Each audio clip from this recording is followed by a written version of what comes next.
En los Vedas se dice que el principio supremo llamado Brahman o Purusha aparece con muchas formas y apariencias diferentes, pero en realidad se trata de uno solo, y que lo que vemos como partes es solo uno. ¿Cómo esto puede ser posible? Los Upanishads proclaman el uno determinó convertirse en muchos, pero sigue siendo uno. Luego se nos complica un poco más nuestra manera de entender cuando agregan otro concepto. Dios es uno e indiviso. El uno es sin segundo. Es y siempre será uno. Según los maestros, esto significa que el poder de creación, la divinidad, es el principio inmanente en todo, de modo que el hombre debe esforzarse por conocer a lo divino, que es llamada también la conciencia verdadera, o Atma, o Tat, o Brahman, o muchos otros nombres que creó el ser humano a lo largo de los siglos. Adi Shankaracharya explicó que la unidad es la esencia de todo conocimiento, y esto es el fundamento de la doctrina de no dualidad, Advaita. El absoluto es uno solo, no dos. No hay segundo, ni otros, ni muchos, pero existe la apariencia de una enorme multiplicidad. Ekameva Advityam. ¿Cómo entonces se puede hablar de uno solo? Veremos un ejemplo. Tienes el número 1 y el número 9. De los dos números, ¿cuál es el mayor? La respuesta natural será 9, pero esto no es así. El 1 es realmente el número más grande de todos, porque todos los números resultan de sumar o restar algo al 1. Entonces todo número habla del 1, por lo tanto los Vedas declaran Ekoham Bahusiam. Soy uno, quise ser muchos, solo existe el 1. El 1 ha asumido numerosas formas. Shankara declaró que los muchos, Anekatvam, son construcciones del 1.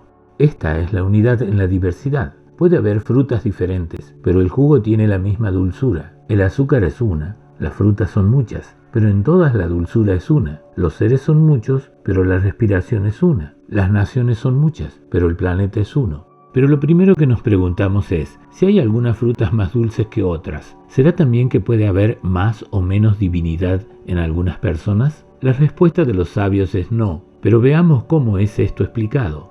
Lo que hoy llamamos Dios tenía otros nombres hace 5000 años. Los Vedas y escritos posteriores hablan de una conciencia suprema, Brahman, que vive en todos los seres. Otros dicen que es Purna Purushottam Narayan, quien actúa en todos los seres.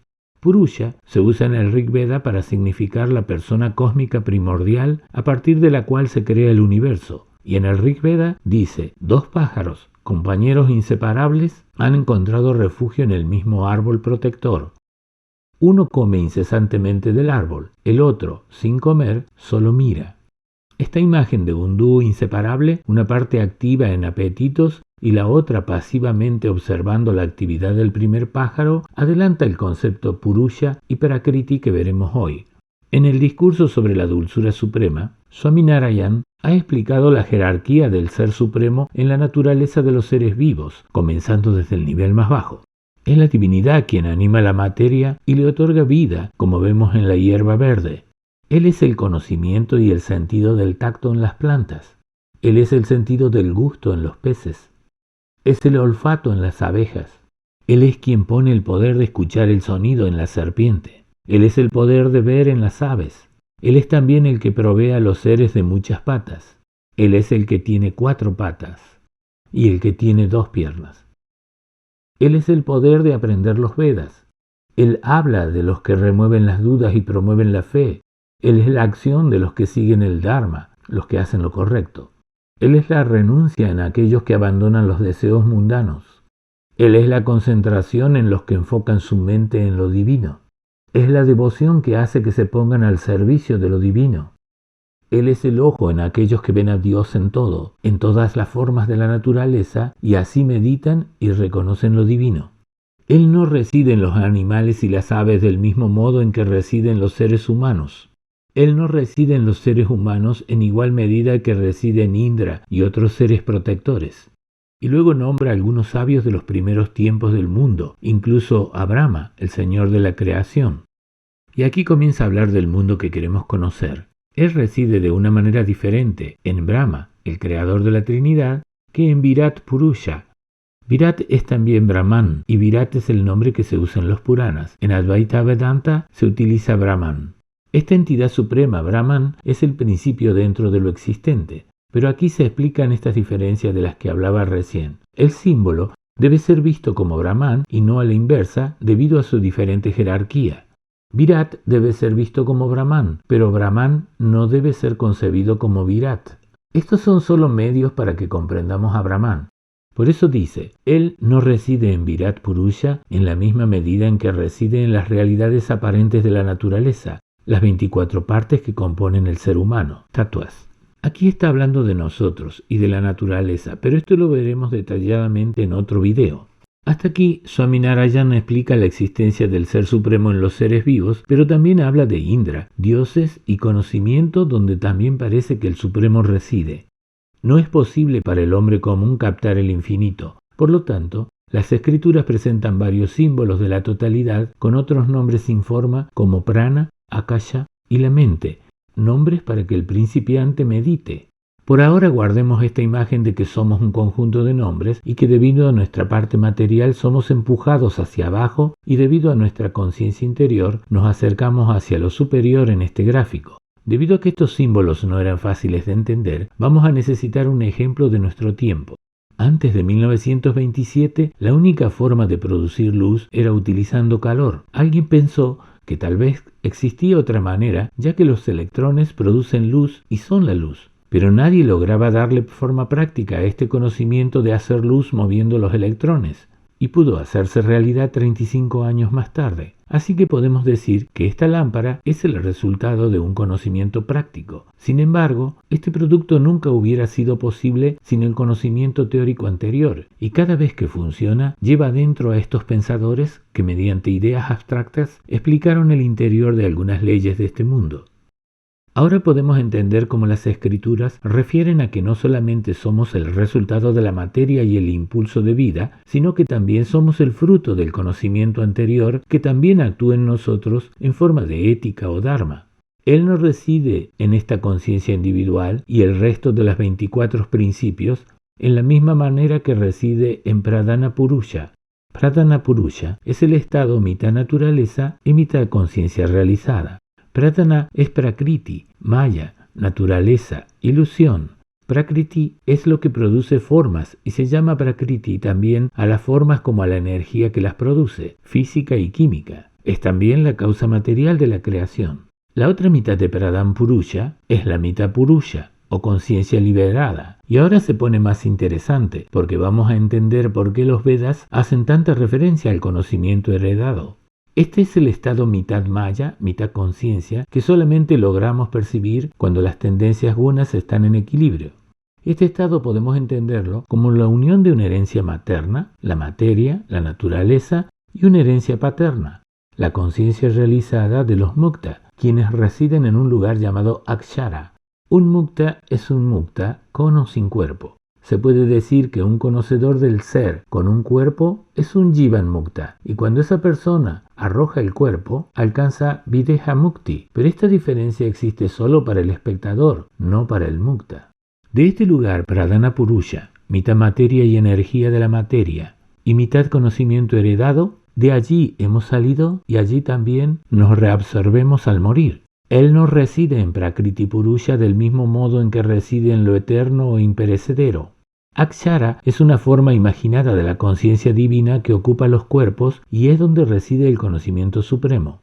Purusha es el principio personal que da vida a los hombres y otros seres, el alma o espíritu, la fuente original del universo.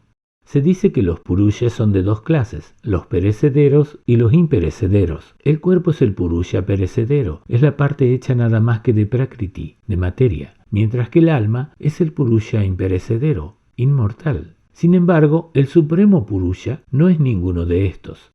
Él está más allá de lo perecedero y más alto que lo imperecedero, y es quien sostiene los tres mundos. Al entrar en ellos se le llama Purushottama, y es lo que conocemos como Brahman o Ishvara. Brahman, Ishvara, tiene dos aspectos manifestados. Prakriti, que ocupa el nivel inferior en este gráfico, como tierra, agua, fuego, aire y espacio, mente, intelecto y ego.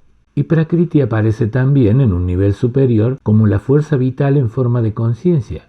Todos los seres del universo están originados por esta doble Prakriti. Sin embargo, es el Purusha la causa esencial de la creación y también el espíritu testigo residente, la conciencia pura y sin ego que existe más allá de los sentidos y la mente. Purushottama Bhagavan, la divina forma eterna, entra y ocupa todo lo anterior como su causa, y cuando hace esto se llama Antarayami, el ser primordial, el conocedor interno, el arquitecto del destino. Antarayami es considerado el sí mismo, actuando como el testigo interior de las acciones basadas en las tendencias o la semilla que al desarrollarse permite el conocimiento de lo supremo.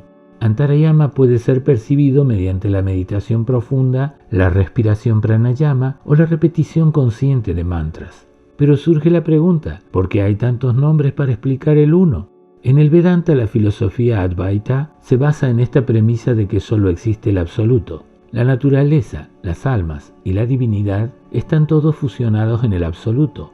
El universo es uno y no hay diferencia dentro de él o fuera de él. Brahman es similar en toda su estructura y el conocimiento de cualquier parte de él es el conocimiento del todo. Y dado que toda causa se debe en última instancia a Brahman, ya que todo lo que está fuera de Brahman es una apariencia, el Atman es la única entidad que existe y nada más. Todos los elementos emanaron del Atman. Y toda la existencia se basa en la conciencia de Atman. El universo creado por Brahman a partir de una parte de sí mismo es expulsado y reabsorbido por el Brahman inmutable. Por lo tanto, el Jiva, el yo individual, no es diferente de Brahman, el yo supremo, y el Jivan Mukta está siempre liberado. A través de la autoconciencia, uno obtiene el conocimiento de la existencia y realiza a Brahman.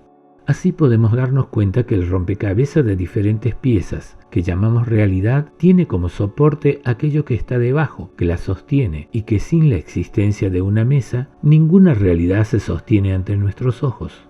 Así es la manera que la suprema conciencia debe ser vista en todos los seres. Sin embargo, cuando se alcanza a conocer la suprema conciencia, no pueden verse los seres debido a la regla de jerarquía. Cuando vemos al ministro es como si viéramos al rey, pero cuando vemos al rey, nadie ve en él a los ministros.